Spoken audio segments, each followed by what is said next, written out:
Limited and local, Israel said, of its ground invasion overnight on Monday when its troops crossed the border into Lebanon to take out Hezbollah fighters. A lot has changed in 3 days. On the ground, Israel has widened the area it is planning to attack to beyond a UN-declared buffer zone, warning Lebanese people living there to get out of the way. In the air, in the past 24 hours, Israel's focus was again Beirut, the Lebanese capital, and not just the southern Hezbollah neighbourhood. Missiles have been crashing to earth in the centre of the city. One that hit a medical centre linked to Hezbollah was close to the United Nations headquarters and the Lebanese Prime Minister's office. Yet there is still no sign of Israel's avowed revenge against Iran for its multiple missile attack on Israel on Tuesday. Apparently, Israel is not at war with Lebanon, but that's not what it looks or feels like.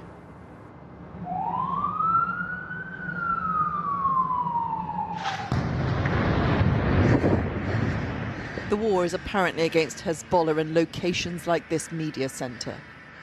But the attacks are expanding across Beirut, now hitting areas far from Hezbollah's stronghold. This is the aftermath of a strike in the downtown area, in the heart of a capital city of a sovereign state. This building contained a medical centre linked to Hezbollah, but it is also home to dozens of people and surrounded by hundreds more homes. There was no order to evacuate before the missile hit. 9 people, including at least 7 medical staff, died. 14 more were injured. Nowhere feels safe now. Not even the dead are left undisturbed. We met Nadja Alieh as she checked on the state of her father's grave. We are vulnerable, frustrated, angry, sad. I've been crying all this morning. I hope this nightmare will end very soon. I hope the whole world condemns Israel because it's not self-defense. This area is far from the southern suburbs where the majority of strikes targeting Hezbollah have been carried out. For months now, the Americans have been warning the Israelis not to target any part of the Lebanese government. This strike, which came without any warning, took place just a few meters from the Prime Minister's office, from the United Nations office and other government buildings.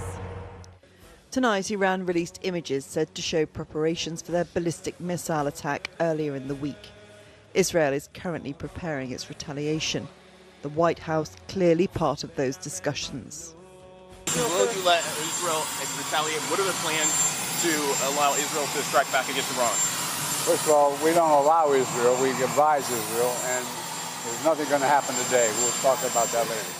Details of some of the almost 2,000 killed so far continue to remind of the horror of this war, including 30-year-old Zainab Marouni. She just got married when she was killed in Beirut along with her sister. Both were teachers.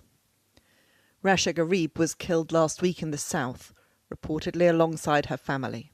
She was a student at Lebanon University, studying dentistry. Across the south, the strikes on villages continue, with dozens more areas told to evacuate. Others were told not to return, though it seems there is little to return to. Israel says this is a limited ground operation, but each day brings an expansion. Lebanon and its people are paying a high price for another country's avowed quest for peace. Emma Murphy,